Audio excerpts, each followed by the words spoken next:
जून 30, 1908 सुबह के 7:14 साइबेरिया की तंगुस्का रीजन में आसमान में एक अजीब सी रोशनी दिखती है और फिर एक भयानक एक्सप्लोजन होता है। ऐसा लगता है मानो 1000 न्यूक्लियर बॉम्ब्स एक साथ फट गए हों। तबाही इतने बड़े लेवल की होती है कि उसमें एक बड़ा सा शहर आसानी से समा सकता था। साइबेरियन जंगलों के करोड़ों पेड़ पलक झपकते ही कारपेट की तरह बिछ जाते हैं। दोस्तों, वो अजीब सी रोशनी एक एस्ट्रॉइड के हवा में फटने की वजह से दिख रही थी। जरा सोचिए, तबाही और भी बड़ी हो सकती थी अगर ये एस्ट्रॉइड हवा में न फटकर जमीन से टकराता तो। फॉर्चुनेटली तंगुस्का रीजन में बहुत कम आबादी होने की वजह से एस्ट्रॉइड ब्लास्ट में ज्यादा कैजुअलिटीज नहीं हुई। लेकिन क्या हम हर बार इतने लकी होने वाले हैं? दोस्तों, 2032 में एक नया एस्ट्रॉइड YR4 पृथ्वी के बेहद करीब से गुजरेगा, जिसे लेकर newspaper, media outlets, social media हर जहां चर्चा हो रही है। लोगों में एक डर का माहौल है कि क्या होगा अगर ये एस्ट्रॉइड पृथ्वी से टकरा जाता है तो। क्या YR4 एक और तंगुस्का टाइप के ब्लास्ट को कर सकता है? किस लेवल की तबाही हो सकती है अगर ये एस्ट्रॉइड पृथ्वी से टकरा जाता है तो? और सबसे बड़ा सवाल,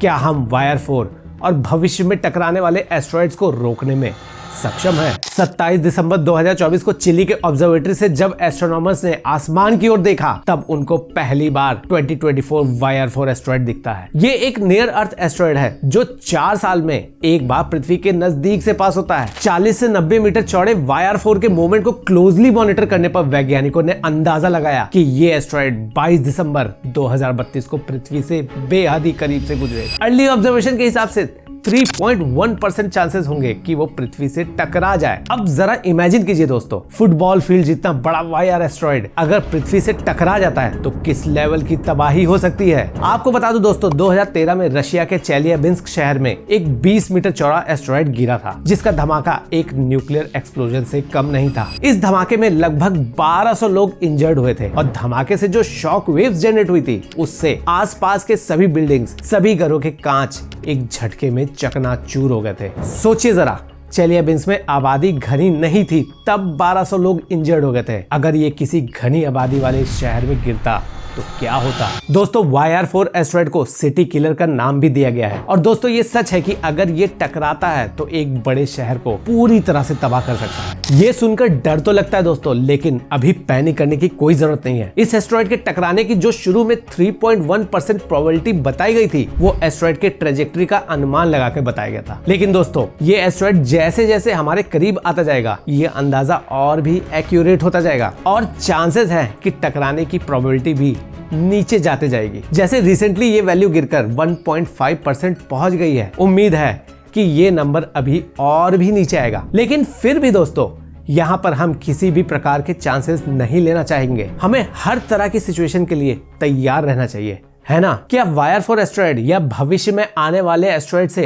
अर्थ को सुरक्षित रखने के लिए हम तैयार हैं? दोस्तों, आपको ये जान के खुशी होगी कि दुनिया भर के वैज्ञानिक बहुत पहले से ही पृथ्वी को ऐसे एस्ट्रॉइड से बचाने के प्लान्स बना रहे हैं और इसी वजह से 2021 में पृथ्वी की सुरक्षा में वैज्ञानिकों को एक बड़ी कामयाबी हासिल हुई है। 2021 में क्या हुआ था और प्लेनेट को बचाने के किस तरह के प्लान्स बनाए जा रहे हैं, आइए आगे जानते हैं। एस्ट्रॉइड डिफेंस की तैयारी में जो सबसे पहला कदम होगा वो है एक्टिव मॉनिटरिंग। हमें इस बात की सॉलिड जानकारी होनी चाहिए कि कौन कौन से ऐसे एस्ट्रॉइड है जो पृथ्वी के लिए खतरा बन सकते हैं। नासा और ईसा ने प्लेनेटरी डिफेंस ऑफिसेस सेटअप कर रखे हैं जो नियर अर्थ ऑर्बिट थ्रेट्स को डिटेक्ट करने के साथ साथ उनको लगातार ट्रैक भी करते रहेंगे। दोस्तों, ये ऑर्गेनाइजेशंस कुछ और बॉडीज के साथ मिलकर पोटेंशियली हैजार्डियस ऑब्जेक्ट की एक कॉम्प्रिहेंसिव लिस्ट मेंटेन करती हैं, यानी ऐसे एस्ट्रॉइड्स और कॉमेट्स की जो पृथ्वी के लिए पोटेंशियल थ्रेट्स बन सकते हैं। 2013 में चेलियाबिंस्क डिजास्टर के बाद कई देशों के स्पेस एजेंसीज, यूनिवर्सिटीज और प्राइवेट ऑर्गेनाइजेशंस ने मिलकर international asteroid warning network establish करा, जिससे कि ऐसे एस्ट्रॉइड्स और आने वाले स्पेस थ्रेट्स के बारे में जानकारी इकट्ठा करके दुनिया के साथ साझा कर सके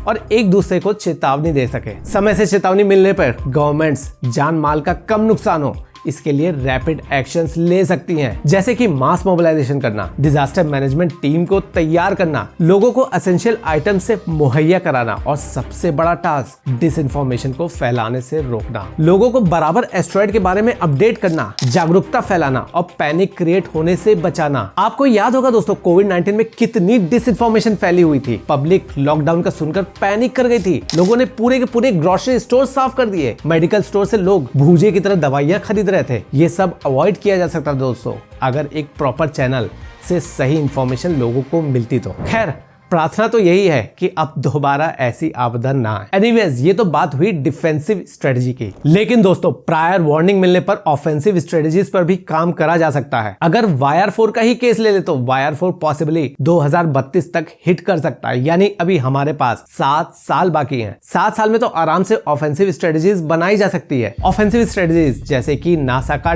डार्ट मिशन, जिससे एस्टेरॉयड को टकराने से पहले ही रोक दे। और इसी मिशन में दोस्तों 2021 में नासा को एक बड़ी कामयाबी हासिल हुई है। 23 नवंबर 2021 को नासा ने एक टेस्ट मिशन लॉन्च करा, डबल एस्टेरॉयड रीडायरेक्शन टेस्ट यानी डार्ट। ये फर्स्ट एवर स्पेस मिशन है जिसमें एक इंपैक्टर की मदद से एस्टेरॉयड की ट्रेजेक्टरी को बदलना था। डार्ट मिशन में एक बाइनरी एस्टेरॉयड सिस्टम को टारगेट करा गया था। 750 मीटर के मैसिव एस्टेरॉयड डायडमोस के चारों ओर 150 मीटर का एक छोटा एस्टेरॉयड घूमता है, डाइमॉर्फोस। डार्ट मिशन में एक इंपैक्टर को डाइमॉर्फोस के पाथ में पोजीशन कर दिया गया था, जिससे एस्टेरॉयड और इंपैक्टर के बीच कोलिजन हो जाता है और ऐसा होने पर डायमॉर्फोस एस्टेरॉयड अपनी ऑर्बिट से डिस्टर्ब हो जाता है। दोस्तों, जहां पहले डायमॉर्फोस को डायडमोस का एक चक्कर लगाने में 12 घंटे लगते थे, वहीं अब उसे लगभग 11.5 घंटे ही लगते हैं। इतना फर्क किसी भी एस्टेरॉयड को अर्थ से टकराने से बचाने के लिए काफी होगा। दोस्तों, यहाँ आप सोचे होंगे कि जब 150 मीटर चौड़े एस्टेरॉयड को डार्ट में सक्सेसफुली डिफ्लेक्ट कर सकते हैं, तब 90 मीटर चौड़े वायर 4 एस्टेरॉयड को तो आराम से ही कर सकते हैं। लेकिन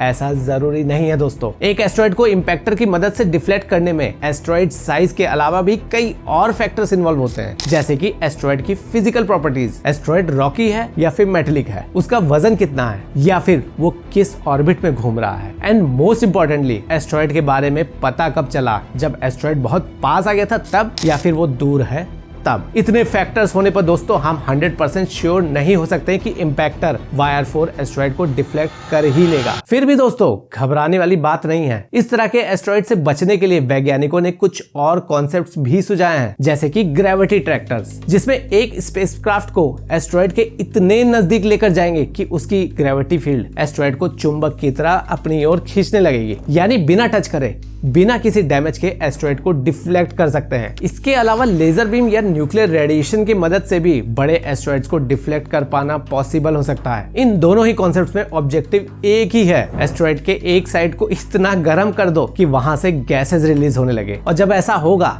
तब वो एक स्पेसक्राफ्ट की तरह गैसेस के अपोजिट डायरेक्शन में स्लाइटली प्रोपेल कर जाएगा, और ऐसा होते ही दोस्तों एस्टेरॉयड अपने पाथ से डिस्टर्ब हो जाएगा। दोस्तों, वायर 4 के टकराने के चांसेस बहुत कम हैं। ये भी पॉसिबिलिटी है कि वो अर्थ से न टकराकर मून से टकरा जाए, इसीलिए आपको घबराने की कोई जरूरत नहीं है। वर्स्ट केस में अगर ये टकराना कंफर्म भी हो जाता है तो भी ह्यूमैनिटी के पास उससे लड़ने के प्लान्स हैं। हमारा हाल डायनासोर्स जैसा फिलहाल नहीं होने वाला है। दोस्तों, ये सारे तरीके और प्लान्स मैंने आपको इसलिए बताए हैं जिससे कि वायर 4 एस्टेरॉयड को लेकर सोशल मीडिया में जो पैनिक फैलाया जा रहा है उसको काउंटर कर सके। इस वीडियो को ज्यादा से ज्यादा लोगों तक शेयर करिए, जिससे कि हम ऐसे डिसइंफॉर्मेशन को रोक सके। बाकी इस पर आपकी क्या राय है जरूर शेयर करिएगा।